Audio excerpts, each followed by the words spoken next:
Bom dia, pessoal. Pessoal, vamos falar um pouquinho a respeito da aula de física que foi abordado o tema no Centro de Mídias. Eu vou usar o slide do Centro de Mídias, porém eu vou falar um pouquinho para vocês, para deixar um pouquinho mais claro o que foi abordado no tema, tá? Alguns alunos vieram me perguntar a respeito de cálculos, como que a gente faz cálculos, né? Então eu vou falar um pouquinho para vocês entenderem realmente o que significa o tema que a gente vai abordar, né? Na verdade, qual que é a habilidade? Elaborar explicações, previsões e cálculos a respeito dos movimentos dos objetos na Terra, no sistema solar e no universo, com base na análise de interações gravitacionais, com ou sem o uso de dispositivos e aplicativos digitais, como software de simulação e de realidade virtual, entre outros.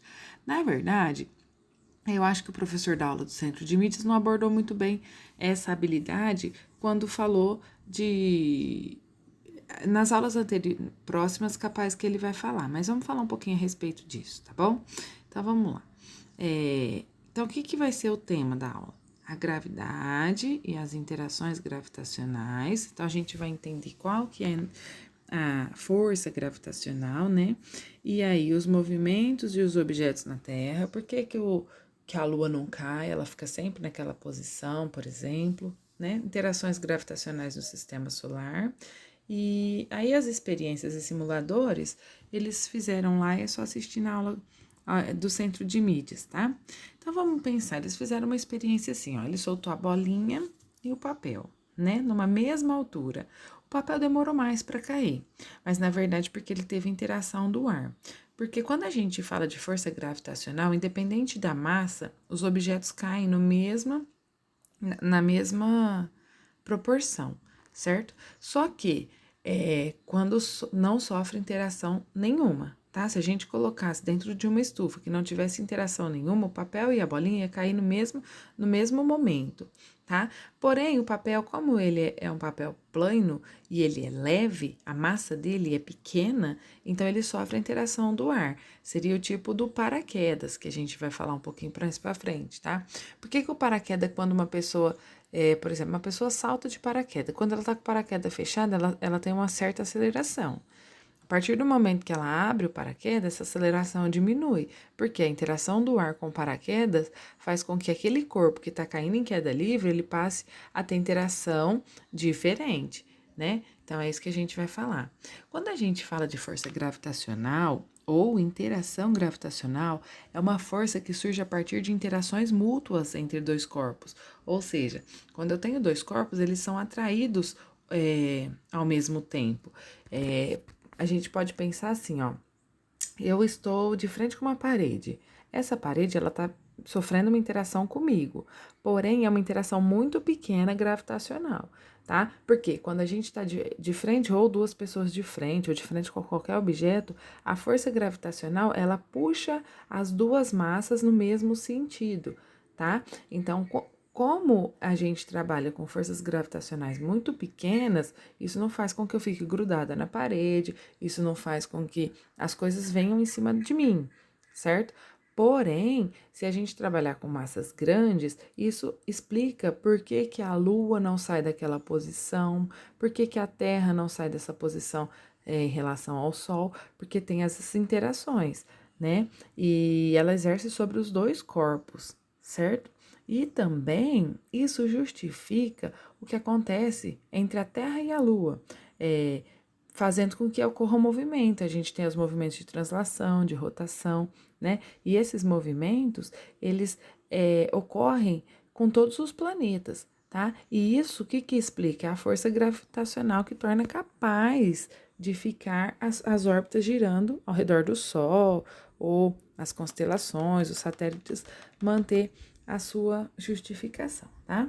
Então, na superfície da Terra, quando a gente trabalha, a gente usa essa formulazinha aí, tá?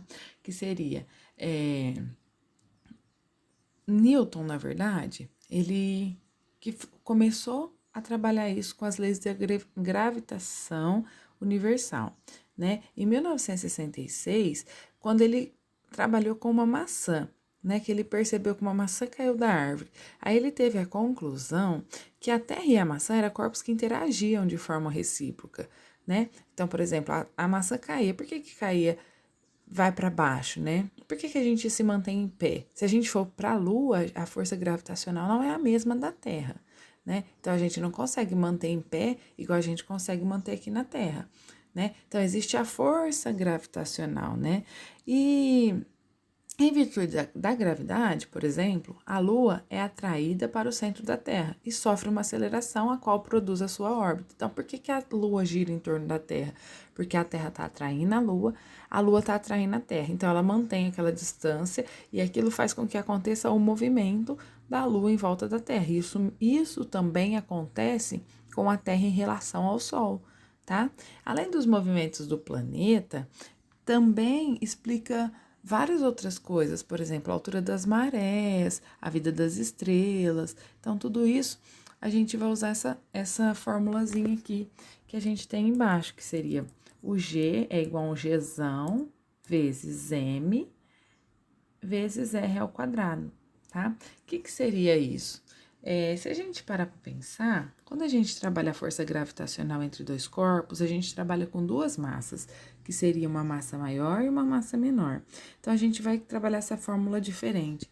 A gente vai fazer com que essa fórmula, vamos falar dessa fórmula, que seria G, né, Gzinho, é igual ao Gzão vezes M maior, né, M menor, dividido pela distância ao quadrado, né? Que seria o quê?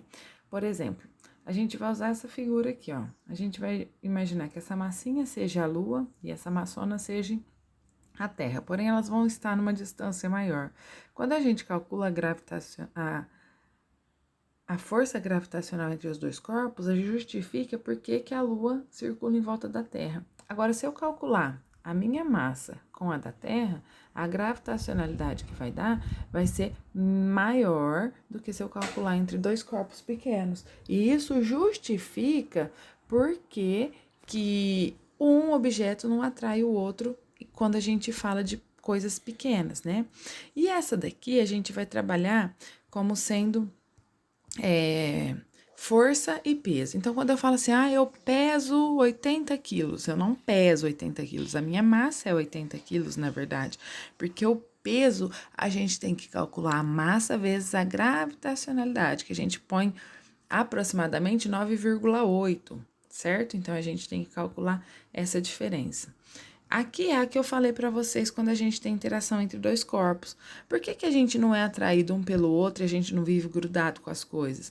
Porque esse Gzão, ele tem um valor muito pequeno. E quando a gente calcula que ele é inversamente proporcional à distância, a gente vai ter ele 6,67 vezes 10 elevado a menos 11 newtons metro ao quadrado por quilograma ao quadrado.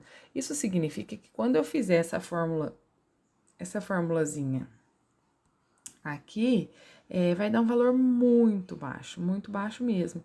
E esse valor muito baixo vai justificar porque que a gente não é atraído, tá? Então, entre si. Porém, por exemplo, a massa da Terra e a massa da Lua, que são coisas muito grandes, elas conseguem se controlar pela densidade da massa delas, que o peso é muito maior, tá? E aí, depois eles trabalharam os simuladores, né? Que foram falados nas aulas, e nas próximas aulas a gente vai trabalhar com os cálculos de aceleração, como que é a aceleração, tá? E aí, só para dar uma explicação mais clara para vocês, certinho, pessoal?